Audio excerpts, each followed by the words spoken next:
Well, new topic today, perseverance.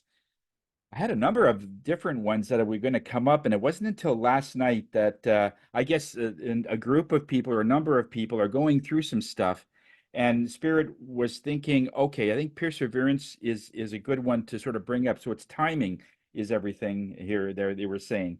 So today's color, of course, is orange.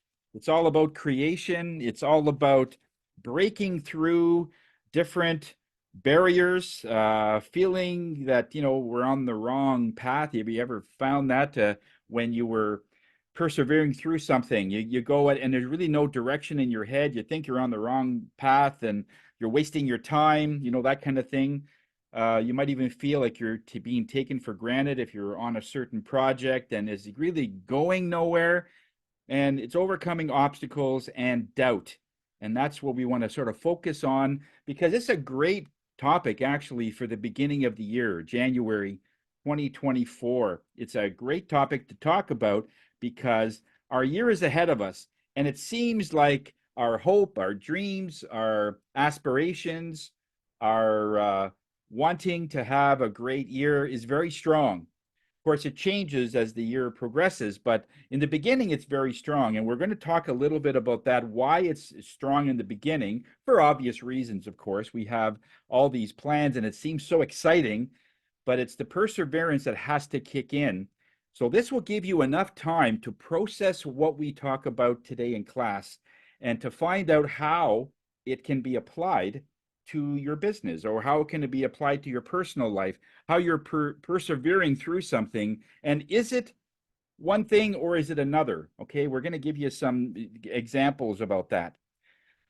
The overall question is, when we talk about this particular subject, is what makes us to keep going? Why do we keep going? What's the purpose? To take another step, to go a little further, and to maybe try one more time at something. Because I saw a quote recently, which I thought was pretty funny, and it says, "A winner is a loser that tried one more time." you know, it's almost to the point, and I see so many examples. I read a number of years ago about a gold miner, and this is an old one. I think I read this over 20 years ago. It was this gold miner, and it's just this old guy that went to a certain plot of land where there was a gold part there, and he purchased a certain segment that he could find gold in, and he was had this great aspirations. Oh man, if I struck it rich, what am I going to spend my money on? I could light my cigars with $100 bills, he says, and all the fun he could have and in winning this windfall, when he could turn the the gold into money, and so that was his aspirations. And one year, then the next year happened, and then it just came to the point where he was on this plot of land for 20 years for all things. And he says, okay, I can't do this any longer. I've done as far as I could do. And even all of the hopes and the things that if something did happen, and it was not enough. He just lost hope and basically said, okay, I give up. I'm just going to sell this. Nobody wanted it. Nobody wanted it. The first thing they asked him is, how long have you been there? 20 years. Well, okay, obviously it's not working, so I'm not interested whatsoever.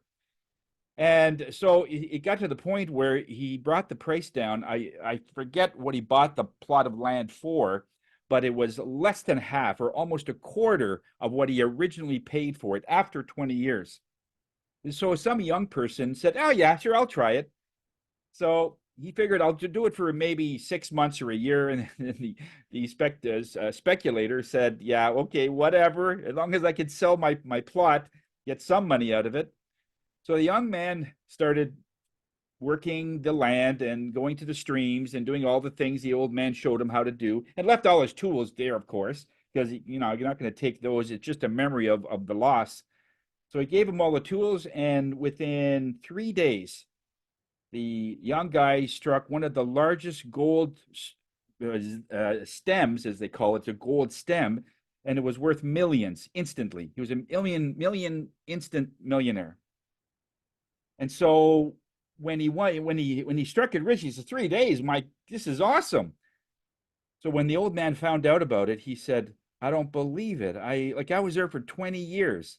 And if you look at it, he's been there for 20 years. That's the one to buy. If you're at a casino, you don't go the one that nobody goes to. You go the ones that are heavily done and there's lots of losers, and then you just wait it out. And as soon as that person leaves, then you go. Because that's because the numbers, right? It's all about the numbers. And so he's been there long enough. He would have stayed another few more days. The old man would have won. So the perseverance wasn't there to keep going and to be dedicated to that track. So along the way, you got to also realize when you are persevering through something, and let's say you are connecting to something you really love to do, whether it's singing or whether it's in the arts of something, and whatever it is, there will be people around you that won't agree. There will be people around you that'll criticize and of the choices that you're making. They're going to judge what you're doing. Is it enough? I mean, and they're going to just in their mind trying to help you, give you advice or whatever they would think they're giving you. But it's all about the choices that you did at the time that made you do that. And then they'll stand back and they'll look at you like after a while. Let's say you've been at it for 6 months and a year and it's still not coming to fruition, whatever your goals are, but you still persevere because you still feel there's something here, there's something there. And then they would say, what are you thinking? And that's the point. The Spirit wants to highlight. It's not about the thinking, it's about, I felt this was the way to go. Because it's all about faith. Because is what I was told to do. And what voice would say that? Because when you're in this happy state and a voice tells you this is the place to go, and it feels this is the one. It's not like telling you. It's a suggestion, and yeah, it feels right. This feels right. I remember in my early years in the moving business, I would get these visions because my desire to be able to build a large moving company was very strong at the time. I was a very assertive person. Some would call it aggressive, but I was very assertive, and I just didn't take no for an answer. I would be one of those that you'd throw at the door, and I'd come through the window to try and close the deal. I was kind of like that in my early years. So I didn't take no for an answer. It was always a maybe, and I'm not quite a convinced sort of idea. So when I started in the moving business, there was various things that were happening, and I saw more and more need for storage. People that had their furniture and they wanted to store them for a week, a month, that kind of thing. And I had no storage, so I borrowed some storage in one place. I bought a small place, about 800 square feet. It doesn't sound like much, but it was way more than I had. I had nothing. I had my basement, my garage, you know, but now I have 800 square feet of openness. And the guy that I rented it from segregated it, so it was a larger place, but I was only renting one spot. So I said, okay, I'll take this. This should do me for now. So I started bringing in the furniture and started using it for storage. Within 1 month, I outgrew that and I had to double it. So then I opened it up and talked to the guy. Okay, I need more space. So I was up to 1,600 square feet. I doubled it. And another month later, I was filled of that. And I kept doubling every month for 6 months. I kept doubling. I was up to about almost 3,000 square feet and still bursting at the seams. And I says, walking through furniture and stuff, says, okay, there's a market here.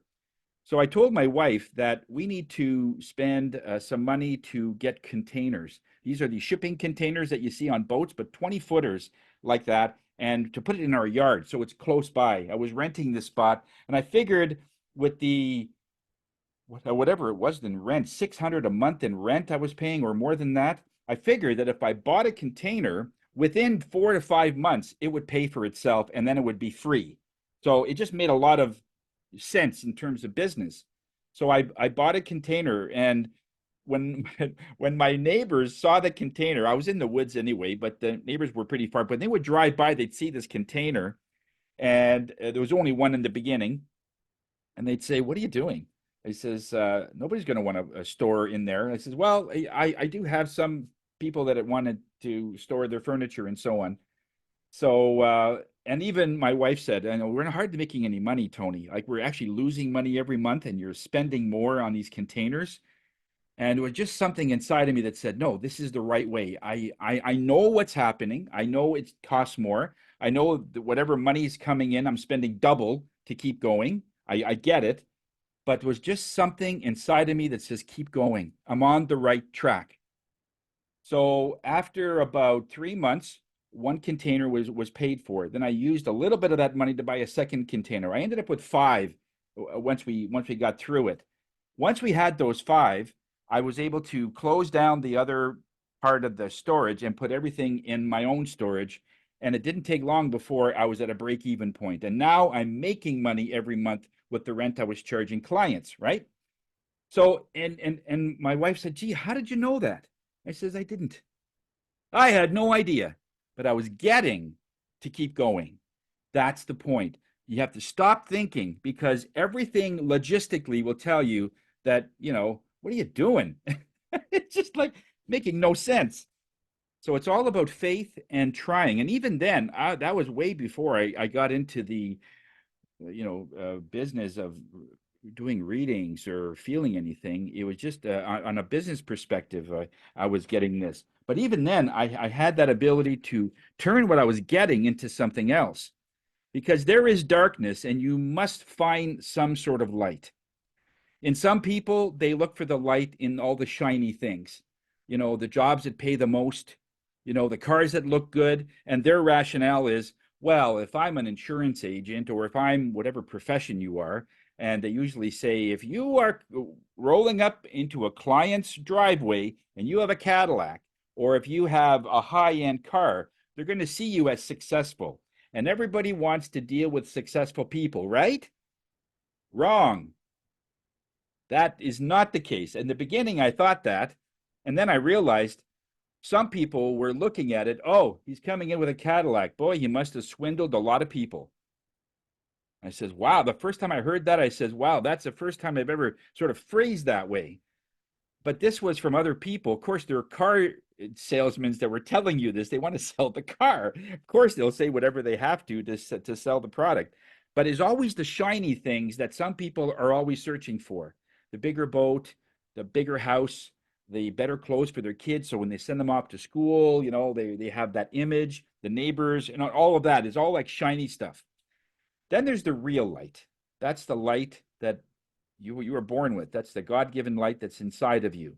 And if you follow that, that's going to get you to more places than you can possibly imagine. So the question is, what are you chasing? What is really going on? Is it the shiny things that and all the people that you're not following, you're not following up on? What's happening with them? Because even when you get to the end, and you are successful, you've got your money, you've got your house, you got your nice car, and all the things you've ever wanted. What people usually say when they get there, and that was their only goal, by that point, their kids don't know them. They're usually divorced on their second relationship, and that's not doing the greatest either, the second time or the third. And they're not happy. And I have a few clients like that are very well to do, no problem with the funds, but they're not happy. They're creating their own drama. They're creating their own. I'm not saying they're creating it on purpose. It's just that when you follow artificial light for so long, you don't feel there's another choice. You don't feel there's something else. And then when you find it, you have to backtrack all those years, all the regrets, all the doubts, all of the things that you didn't follow when you were following something else. You have to back. Yeah, it's all about a bank account. Like it's like an energetic bank account. Anytime you miss something important, then that comes up. So it is about perseverance. Is that what it is? Is it perseverance or is it all about tolerance? Are you tolerating your life? Is that what's happening? Because some people say, I'm working, I'm working, I'm working. I don't like my job, but I'm working, I'm persisting. The Spirit says that's not persisting. That's tolerating. You're tolerating your job. It's the same thing happening to your spouse or your partner. Are you tolerating them? It's not that you don't like them. It's just that it's not the same as it was when you first met. Okay? So when you're tolerating, that's not persisting. It's tolerating. And it's a different journey. It's a different energy, and it's going to end differently. It's got to. Anything that you're tolerating, you're not going through with it with the highest amount of energy and love. You're creating something, all of it through low energy. What do you think happens when you get to the end? Well, a lawnmower is going to come by and just cut it all down. You got to be up in the trees. The lawnmower can't get to. Okay. You could lawnmower around the tree, no problem, but you're high enough where you could see a different vantage point and you could see what's important. And you're not in the seaweeds where you can only see what is directly in front of you. So, why do people quit? It's a big question. A lot of people ask that. I don't understand why this guy doesn't quit or why this person doesn't quit. Everything in their life is going like sideways, but they keep going. Why? How do they do that? Because they're not connected to things. They're not connected to things. They're connected to something else. And when you look at millionaires or even billionaires, some of them I've seen their interviews, and in somewhere in there, the question is asked, what made you keep going? What made you go to the point where you have all these obstacles? Elon Musk, the guy from Virgin Records, the Brandon fellow, he said it so well. He said, well, when I got to the end of everything I wanted to do, I realized it wasn't about the wealth, it wasn't about the house, it wasn't about the big bank account, it wasn't about all the things that I attained in it. It was all about I had fun and I really loved the journey. And in doing that, so many people deceive these people. So many people. I mean, if you're in business for any length of time, 2 years, 3 years, and more, of course, and even in the beginning, you'll get people that won't pay. You'll get people that'll just not trust you or tell you one thing, you sign the deal, and then they do something completely the opposite. And they'll look for ways to scam you. And even after all that, you find a way to find love in it. You find a way to get through it, and you let it go, and you keep going. And it's the perseverance. The person that knows that I'm not looking for things has a different perspective of when they lose something, don't you? If you pride yourself, and I know people that pride themselves on their home is their life. They dust all the corners. They change their floors every 2 years. They do their carpeting. They want their home to be the essence of who they are. Redecorating all the time. Nothing wrong with any of those. It's fine. But it is their internal essence of their home. And that's the issue. It should not be. Because the moment some child comes in, wants to play, oh no, you can't play here. You're gonna make a mark on the sofa. You should go downstairs, in the dungeon where I have all the cement and stuff. Go down there. And who wants to go down there? It's dark and it's cold, damp, And so when we look at those things, it's not about the things. It's about we were ready to just have fun. I knew a person in my neighborhood, multi-million dollar gentleman, very nice guy, and somebody wanted to buy his business. It was a trucking business, and they wanted to buy his business at one point, and they offered him $100 million to buy his business. And the man's like 80 years old, and he says, "Well, you know what? If I did that, I wouldn't have anything to play with." Do you think he's doing it for money? He just turned down $100 million. Now, whether it's worth that or not, it doesn't matter. The point is, at 80, he realizes, what am I going to do with myself? Go to a home?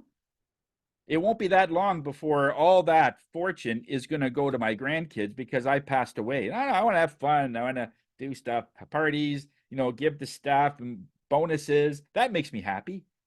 Like a really, really nice person. You'd never know that he is a multi-millionaire from the Toyota Corolla that he's driving that's 5 years old. You'd never know it. You go to his house. It's a 3-bedroom, modest home. You'd think that he works for Tim Hortons. But he carries himself differently, and everything's very easy, right? When you have that kind of money, that obviously the finances aren't the issue, but everybody wants what you have. So he's learned to be able to stabilize that. But just going back to the criticism, when you are criticized by other people, beware, because and don't be surprised when even good friends or family members start to poke at the choices that you've made, start to poke at the things that you are doing that doesn't really, mesh with them. Do you have people like that? Well, just know that I saw this one quote that I thought was awesome. The people along the way that ridicule you and that shun you and that they try to demoralize you in some way, people that criticize you are not the ones that do more than you. The people that criticize you are the ones that do less. So what that opens up another question. What do you mean if they do less? Because those people hate progress. I know. I know. You can argue with that all day, but really when it comes down to, they don't like to see progress in other people. Some people hate when you post something that you just bought, a new puppy, a new car, and look at the renovation of my deck in the backyard. On the outside, hey, way to go. Hey, we can come over, have a barbecue. But inside they're saying, oh, damn, I got to get a deck and I got to make it bigger, better. It's got to have a trebuchet and a floating sauna or something. It's got to have something bigger because their identity is in things. They want to compete with things. You bought that based on love because it's something that you really wanted. They get angry. Their low energy is their excuses of the shortfall that is a constant reminder that they are not doing the things that you are doing and it eating them up. So, what is their natural essence to this? Is to try and bring you down in some way, whether in your face or privately. I've seen actually somebody, believe it or not, I've seen somebody that has lost an incredible amount of weight because they've gone from a meat eating thing and you just eat anything you want to she says, okay, you know what? I'm going to just watch what I eat. And I know I could go vegetarian, but you know what? I think I can go vegan. I'm going to go vegan. I'm going to look it up and I'm going to read all the books. So she started buying the books. She started going through everything to eat vegan. And everywhere she went, she had to bring her own food because she knows everyone else is having steak or hamburger or hot dogs. And I can't eat the bread. I can't eat the butter, right? There's a certain discipline to that type of eating in vegan. So she did that for about 8 months. She shed over 42 pounds, and her sisters, other people around her, they're not impressed. They said to her face that when I look at you, I get angry because it's something that I should be doing. Why are you mad at me because you're shortfall? It's an interesting dilemma, isn't it? Giving you anger because they are not doing what. So it's a reminder. So some people look at it that way. They don't say, you know what, that's a great inspiration. I would love to do what this person is doing. They don't look at it that way. They just see it from the surface because everything is surface. They're not going in deep in anything, let alone going deep in their soul. They're not going deep in anything. Everything's on the surface. And so if the surface looks great, better than someone else, they don't like it. And they don't. But they won't tell you that. This one said it to their face because it's a sister, but like other people may not tell you to your face, but it's okay because you're showing that you were ready and not everybody is. Simple as that. It's not that you have to follow me. This is what I was doing. It took me a while to get through that. I had to go through a certain process. I went through it, and this was the answer for me. So when you are connected to things, it is not enough. The fact that you just want to keep going, it's just not enough. So what makes a person persevere in this way? It's about the passion, about looking at all the important things in life. Now we talked about, missing family reunions because you're always so focused on your work. You work all the time. Let's work. So family reunions, I can't go. I'm too busy. Baby's first step. Oh, I missed it. Did you get a video? Right? The first foods that they eat that's solid instead of the pablum or whatever other liquids they were drinking. First date, first time they rode a bike, first time they graduated, and even small things, Christmas concerts. I'm too busy because they're following something else, and that's not perseverance, like as they've already said. So you're tolerating your journey in that way. And one thing I wanted to mention about kids, kids are a great teacher because they won't do anything unless it has an element of fun. Have you noticed that? Okay, let's do this, let's do that. Oh no, that's boring. Let's not do that. If it has jumping and singing and playing, there's games, and there's has something to do with mud, has something to do with everyone's getting wet. They're all in for that. But Spirit says, they're still persevering. They're still persevering, but it doesn't look and feel like it is because they're using a higher energy of joy in doing all those things. And what are they learning when they're singing with other friends? What are they learning when they're jumping and making up games? They're learning to create in their own way. They're learning to sing in front of other people and not feel embarrassed, that they have a voice. There's so many underlying hidden things in there when kids do things. That's why they evolve so quickly over a very short time. And it's all about keeping that momentum going. It's all about learning to know what the child needs to do. Like, one of these days, the child will need to tie their own shoes. And have you ever seen a child when they're tying their own shoes? You show them once, boom, and you could do it in literally 3 seconds. Okay. But they do it and they can't do it. They get the loop wrong. It's not going in the right direction. And it's frustrating, right? And so most parents, what do? They said, oh, let me show you. Let me do it for you. Realize that skills like that and others are skills that a child needs to learn for the rest of their life. Why are you stepping up to the place to volunteer that work for the rest of their life? Right? It's like, let them do it. And you know what? When you are a parent or when you are a coach, when you are what position you are in, when you let people struggle, let them persevere, that's the greatest gift you can give them. So I heard this one story of this child. They were in I guess they were in a child center, but many of the kids were ADHD and physically disabled and so on. And certain people got to do certain jobs in there to make everybody feel like they belong in this group. So they're making dinner, right? And so there was one particular child that was supposed to come over and grab the turkey or the large bird that they were going to have and eat for that day. But he didn't make it to there. And the cook felt that there was somebody beside them, and he says, "Oh, I just grabbed the turkey and put it on the plate and gave it to this child." And then it was a completely different child. It was one that had a hard time walking, and they were sort of spastic and this and that. And the cook looked over, and he's halfway to the table to put this turkey, hopefully put this turkey on the floor, and it looked like he's going to dump it and everything. Oh my God! If he drops that, nobody eats. And they get there and they're just saying, "Oh my God!" And they just had to stop. They couldn't go over and scare the child because they knew he didn't like being touched and he would freak out. So they had to just let him do it. And he's and he's going closer and closer to the table, and you could hear a pin drop. It's just quiet. Everybody knows this kid.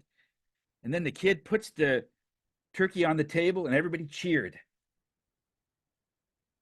And then the phrase came after, maybe it isn't the fact that the child was able to put the turkey on the table. I guess the incredible part was we let him. We let him struggle. And boy, did he struggle because he did not want to drop that thing. And the fact that he compensated and he didn't spill a drop, the floor was completely fine, and he did it. So we let him do it. And isn't that amazing when we can let kids and we can let people struggle and it's okay? Don't make it a frustration in your energy, the fact that you can do it faster, better, stronger, whatever. Just let them, you just, it's okay that you could let them do this. It's okay that they are struggling. If you're okay with that, that's a huge gift. Even in the elderly, when we look at the elderly and what they are going through, I mean, they used to do tasks and they used to have the ability to do many things, run, ride a bike, and all these things. And as the years progress, they start losing their balance. They start, their muscles aren't as strong as they used to be. And so they are going through a time where they used to do something effortlessly. And now it's a constricted effort to try to get that done and still can't go even half of where they used to be. So there's that general decline, and they don't feel good that they no longer can physically do things.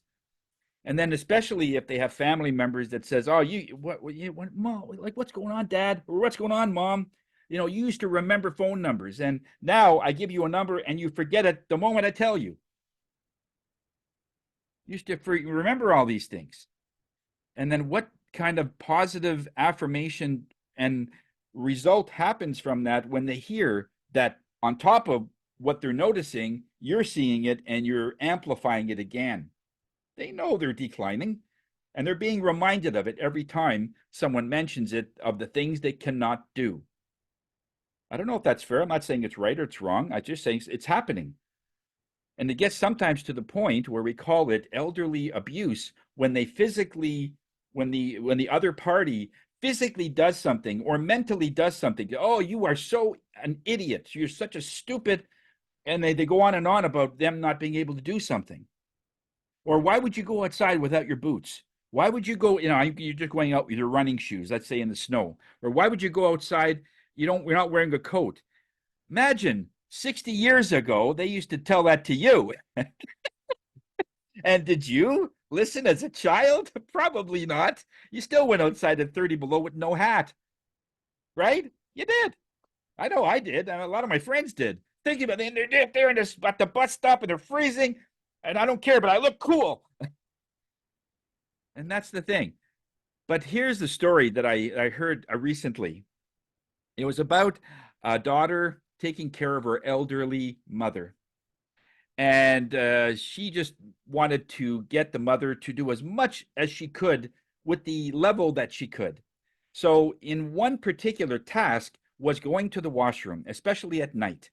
So, when she had to go at night, she would call her daughter, and she couldn't really walk that well. It was just like little baby walks, and she had to watch not to fall. And her daughter said, "Mom, you could do this. You could so do this." So, from her bed to the washroom, and whenever that was done, came back, amounted to about 45 minutes of encouraging and walking and being patient in that task.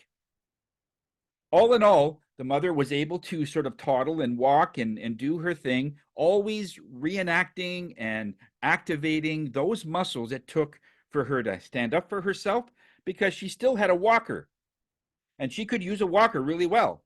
She still had a wheelchair as well in case they had to go shopping, where they had to get to the place sort of quicker. They would put her in the wheelchair and then move her around. And then in some aisles, she would actually get up and do things, okay, that kind of thing. So she did this for quite amount of time. And then there was a time where the daughter had to go on an important business trip, could not get out of it. She had to go. It was a 2 week trip, and it's about her work, and so she had to go on this trip.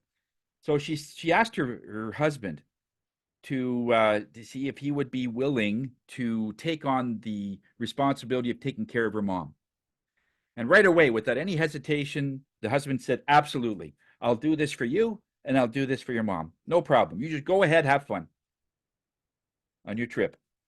And then she went off. She came back about 2 weeks later, and only to find her mom in a chair, and she was really depressed, really down. And it didn't take very long before her mom said, "Is there any way that you can take me to the washroom?" And she said, "Okay," but could not get up. She would not get up. I said, "Mom, what's going on?" I don't want to. I just don't want to do anything." And so she talks to the husband. He says, "What's going on?" I said, "I don't know. I don't know. She just stopped wanting to do things." Well, what about her exercises? How was she doing on her exercises? She didn't want to do them, so I didn't force her. I figured it would just be easier just to leave her alone, and not to bother her all the time because I know you do that, but I think just leaving her and to rest would be the best. Okay. And then how did you do with the washroom trips? Oh, it was easy. When she had to go, I just lifted her up, took her to the washroom. She did her thing, came back, was back in 5 minutes, maybe 10 in some cases. Aha. So right away, the daughter got an idea that, okay, this is one of the reasons why mom is down. And after that point, she could never walk. She was bedridden, and she couldn't even use the walker anymore because it takes strength to lift up your body and stand. She couldn't do that anymore. So the whole idea was when you focus on the task of the journey, it is there's a price to pay if you're only focusing on the task because you're not persevering, you're not struggling, you're not using those muscles that really get going, just like the butterflies behind me. There's a there's an evolution among everything. If butterfly is in a cocoon or the caterpillar is in a cocoon, man, does it have to fight to get out of there. The same with eggs, little chicks. They have to fight to get out of that egg. And nature creates the egg just strong enough to create the muscles needed for them to walk when they finally get out. The cocoon is just strong enough for them to want to fight to move and get the blood moving and like get the fluids moving in their wings so they're strong enough to fly. If it's too easy, they'll come out and they'll never be able to fly because there's been no reason to do that. When you don't walk because you can walk, but you decide not to walk in some days, then the muscles will think that, okay, we don't need to walk anymore. We don't need to fly. We don't need to do all these other things because we're afraid of struggle. We're afraid of perseverance. It's that perseverance that is the actual thing that gets everything going.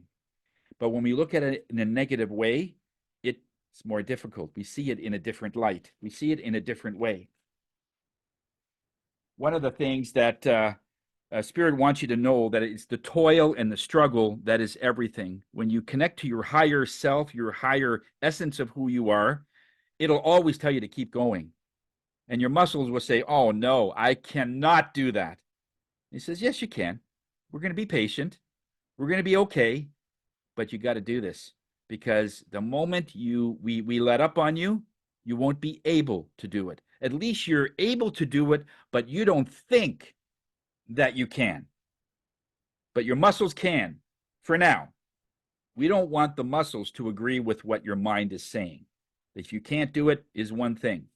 But even if you're bedridden, you can still use your arms. And if you stop using them, you won't even be able to raise them. So in other words, it's the perseverance that is everything. But another part of this is very similar to what happens when you're on a desert island. It's all about persevering and going through that stage. Somehow you end up on a desert island, whether it's a plane crash or whether you got lost and you end up on this land that you're looking to get rescued on, and you're all by yourself. So for the very first few days or first few weeks or however, you have hope that you're going to see a plane and they're going to land. Hey, I'm rescued. Yay, let's have a party. Okay. And then it doesn't happen. Hope very, very quickly turns to doubt. Am I ever going to get out of here? The moment you accept that, it's poison to your mind because hope is a short term energy that gets you through that something hopefully might come. It's a hope, right? But hope has to ride on something. It has to ride on something more expansive and more purpose, more something bigger than just hope. When you look at the different ways that we think, it will all lead to doubt unless we're doing it. So unless you start thinking of your family, you got to also realize that if your family is sending out a plane or sending out a search party, you got to survive the rescue. There's no point in finding your body, right? So let's do whatever we need to do to survive. And so that survival instinct comes, we all have it. It's all there because it's part of your evolution. That's thousands and tens of thousands of years old. It's in your DNA. Now, whether you want to activate that is a different story, but it's in there. And it's only going to stay there is if you activate it and saying that we are really going to do this. Someone once said that if we accept doubt in any way, it will poison our thoughts enough to see that quitting is now an option. Quitting is an option. It is not the end result. It has to be something you are accepting.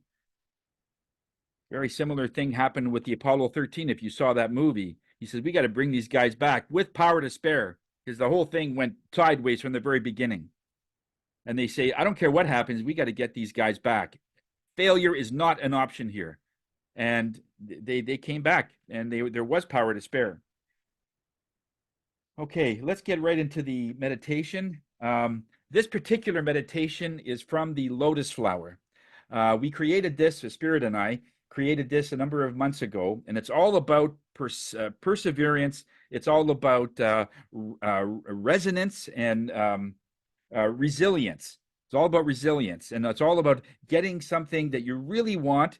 Because if you look at how the lotus flower operates, you don't find them in the most luxurious places on earth, do you?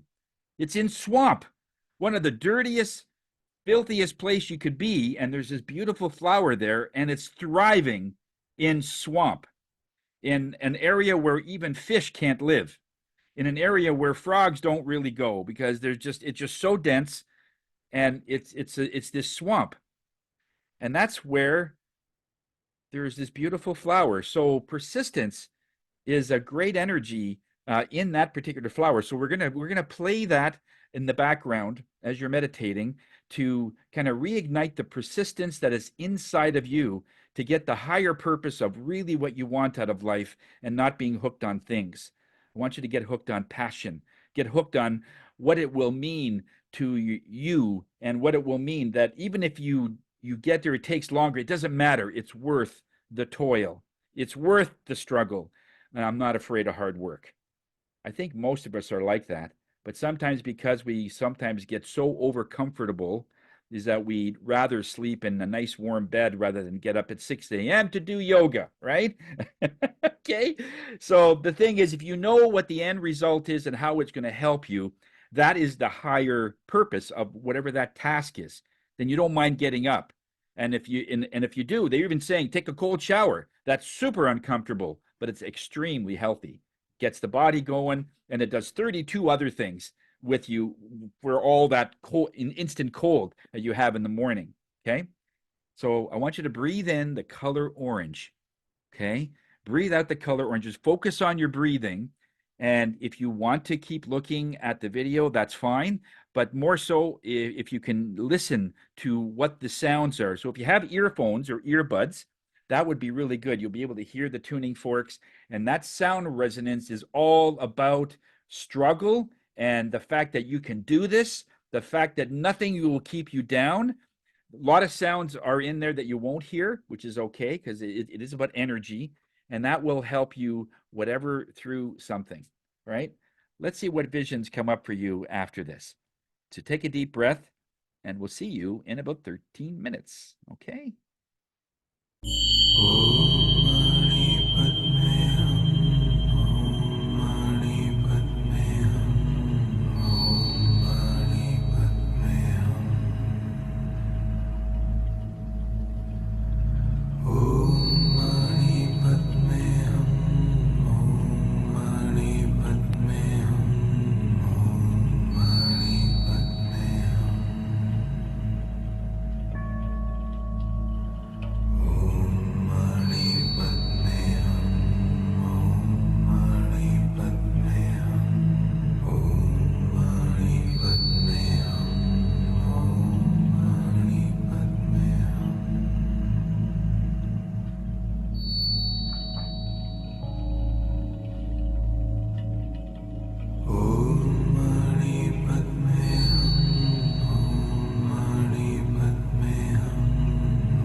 Slowly come out of the state that you're in. Try and remember what you saw, what you felt.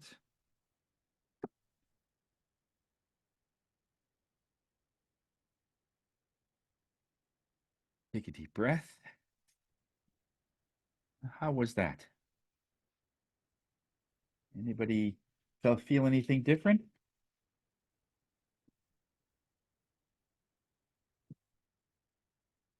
Because I had something else planned for today, but they said no. Just last night, 10 o'clock at night, it started. And this morning, I channeled about an hour and 15 minutes.